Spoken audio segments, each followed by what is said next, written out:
కారణమైన వాళ్ళని శిక్షించడానికి ప్రభుత్వం తీసుకోవాల్సిన చర్యలు తీసుకుంటుందని సుప్రీంకోర్టు జస్టిస్ పనిచేసిన పిసి ఘోష్, మనం యాక్చువల్గా సిట్టింగ్ జడ్జిని అడిగినాం హైకోర్టుని, మేము సిట్టింగ్ జడ్జిని స్పేర్ చేయలేము, మా దగ్గర జడ్జిలు లేరు, మీరు రిటైర్డ్ జడ్జెస్ని ఎవరినైనా కావాలంటే మేము ఇస్తామంటే పిసి ఘోష్ మనకు కమిషన్కి ఇచ్చిండ్రు. అతను ఎలాబరేట్గా అందరికి అవకాశాలు ఇచ్చి నోటీసులు ఇచ్చి పిలిచి, నాకు తెలిసి కోదండరామ్ సార్ కూడా వెళ్ళి డిపోజిషన్ ఇచ్చిండ్రు, చాలామంది ఎక్స్పర్ట్స్ ఇచ్చిండ్రు, చాలామంది ఆఫీసర్లు ఇచ్చిండ్రు, రిటైర్డ్ ఇంజనీర్లు ఇచ్చిండ్రు, కేసీఆర్ను కేటీఆర్ను ఆఫీసర్లను అందరినీ పదే పదే పిలిచిండ్రు.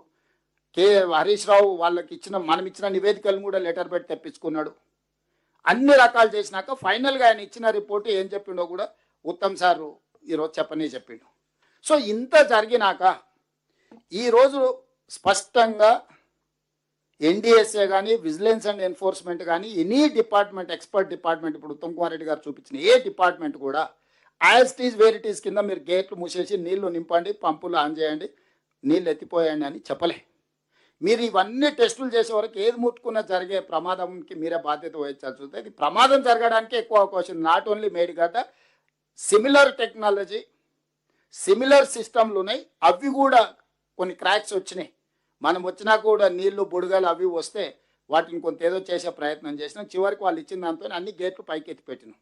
గోదావరి నుంచి వచ్చే నీళ్ళు చక్కగా కిందికి పోయేటట్టు, ఎందుకంటే ఆపితే నీళ్లు నిండితే దీని మీద బరువు పడితే భూమి లోపడిపోతే ఉన్న బ్యారేజీలు కూలితే కింద ఉన్న భద్రాచలం వరకు కొట్టుకుపోతుంది. ఇది సింపుల్గా. సో దీన్ని దృష్టిలో పెట్టుకొని ఎంతైతే అంత వేగంగా దీని పనులు చేయాలని, ఇదేదో మేస్త్రీలను తీసుకొచ్చి కట్టేదైతే దబదబ తెచ్చి 4 ఇటుక పిల్లలు అడ్డం పెట్టి 4 ఇసుక బస్తాలు వేసేటోళ్ళం.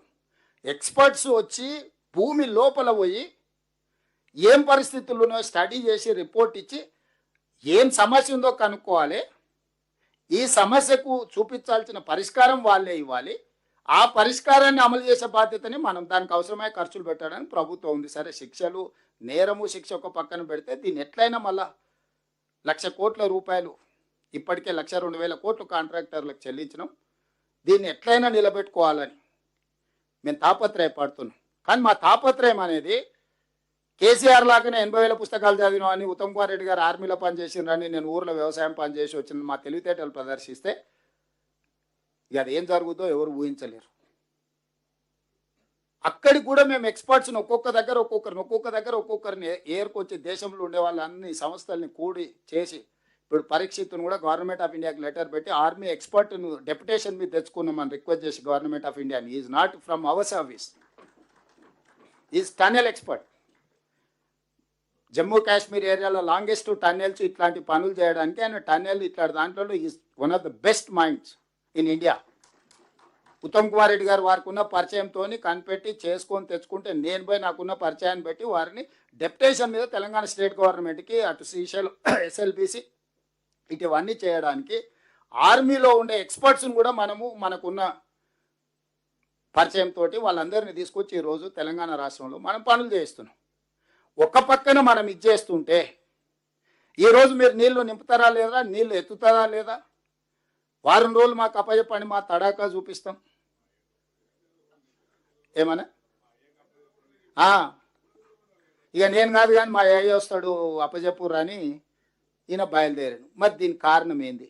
రెండోగా ఆయన అంటాడు, అసలు కేసీఆర్ చాలా దూరదృష్టితోని ముందు చూపుతోటి కాళేశ్వరం కట్టిండు, కరువు వచ్చినప్పుడు ప్రజలకు వనుకొస్తుందని. నేను ఒక మాట చెప్పదలుచుకున్నా ఆయన గారికి, తాటి చెట్టులాగా పెరిగితే సరిపోదు, తలకాయలు ఏమన్నా గుజ్జు ఉండాలి. ఎందుకంటూ నీ మాట అంటే, ఎల్నినో ద్వారా కరువు వస్తే వర్షాలు లేవు, వరదలు లేదు, తుఫాన్ లేదు, నీళ్ళే లేవు. మేడిగడ్డ అన్నారం సుందిలో ఎత్తేది ఎట్లనే? ఇవి కట్టింది దేంది? వరద నీళ్ళు, గోదావరిలో వరద నీళ్ళు ఉధృతంగా వచ్చినప్పుడు ఎత్తి దాచిపెట్టుకునికే కట్టిరు.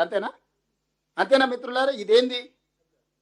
దీని బేస్ ఏంది? ఫ్లడ్ వస్తుంది, ఫ్లడ్ వచ్చినప్పుడు వరద జలాలు 90 రోజులు వస్తాయి, 90 రోజులలో రోజుకు 2 టీఎంసీలు అయితే 180 టీఎంసీలు తీసుకెళ్ళి వేరే వేరే రిజర్వాయర్లలో మనం పోసుకోవాలనేది కదా మొత్తం ఈ ప్రాజెక్టు యొక్క ఫిలాసఫీ. మొత్తం స్థూలంగా ఈ ప్రాజెక్టు యొక్క ఆలోచన, అంచనా, నిర్మాణం ఉధృతంగా వరద జలాలు వచ్చినప్పుడు ఆ వరద జలాలు పోయి బంగాళాఖాతంలో కలవకుండా ఎంబడెంబడే వెతుకొని పక్కకు తీసుకెళ్ళి దాచిపెట్టుకోవాలనేది పెట్టినాం. ఎలినో వచ్చి కరువు వచ్చి